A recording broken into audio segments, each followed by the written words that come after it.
Hi friends, Miss Hudson here, and I'm a Lafayette third grade teacher.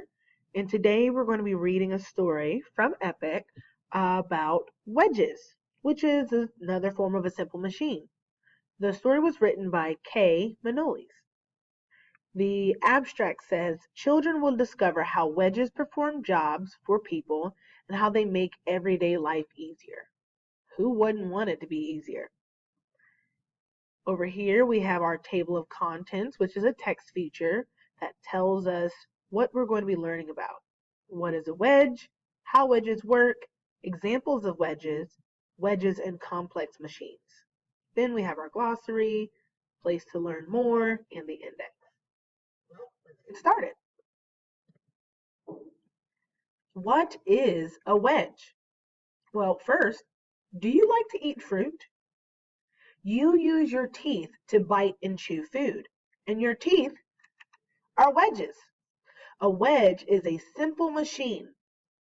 A simple machine has few or no moving parts. Wedges are often used to split objects into smaller pieces. It is easier to swallow food after you have chewed it with your teeth.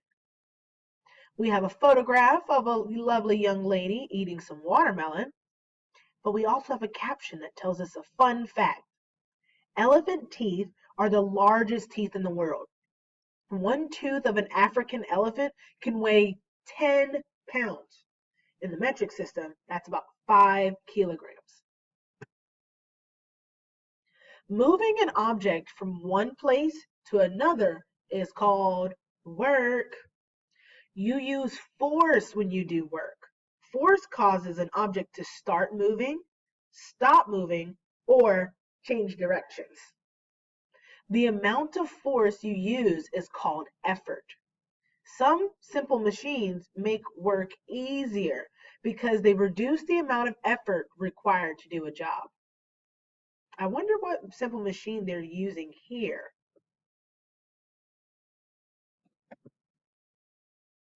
Well, let's talk about how wedges work. When wedges often have a triangle shape, they have a blunt, wide end, a sharp, narrow end. You applied a downward force to the wide end to drive the narrow end in a stationary object. The direction of the force changes from downwards to sideways inside the object. This causes the object to split into two or more parts. So let's look at our diagram here. What's this tool called? An axe. Yes. And we have our stationary object. Looks like we're chopping some wood. So we have the blunt end of our axe head and the sharp end of the axe head. We're going to come down with a downward force that we see here. And on the inside of that stationary object, this log, because of the amount of force that we're putting, it's now turned to a sideways force, pushing the log apart and done. Wedges come in different shapes and sizes. Some wedges are short and thin. Other wedges are long and thin. Oh, wait, my apologies. Some wedges are short and thick, and other wedges are long and thin. It takes more time to split something with a long, thin wedge, but you use less effort. A thick wedge will split something apart faster, but you need to use more effort.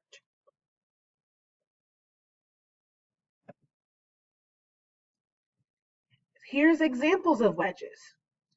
Wedges help people with many tasks. They help people cut objects apart. Some wedges cut apart hard objects. An axe is a wedge with a thick blade that splits wood. Other wedges cut apart softer objects too. A kitchen knife is a wedge with a long, thin blade that cuts food into smaller pieces. So we see a man with an axe downward force, and it split that wood, really far.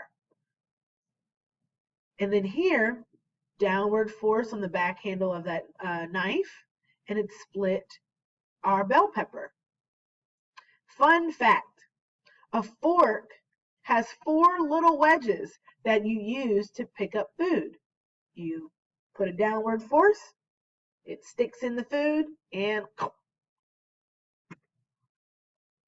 wedges also hold things in place. Bookends are wedges that keep books from falling over. People use wedges behind wheels to keep vehicles from moving. Door stops are wedges that keep doors open. Even your foot becomes a wedge when you use it to hold a door open. Kind of crazy. Your teeth are wedges, and now your foot is a wedge when you're opening a door. Some wedges are large. The nose of an airplane is a wedge. It makes it easier for an airplane to move through the air. The front end of a boat is a wedge. That is called the bow. A bow helps a boat cut through the water. So if you think about the airplane, the air that's being moved around, the nose of that airplane is splitting the air, and it goes alongside the airplane, or even up and below the airplane, because that nose is cutting and slicing through the air. And the bow of a boat, when we're driving forward with that force, the water is going to go to either side of the bow. You definitely, in this case, wouldn't want it going above, because then down below. Wedges and complex machines. Wedges are often parts of complex machines. A complex machine is made of 2 or more simple machines that work together. A shovel is a complex machine. The blade is a wedge, and the handle is a lever. Wedge, lever. 2 simple machines. Some shovels are powered by motors. An excavator uses a shovel to dig holes and move large piles of dirt. A bulldozer is another complex machine.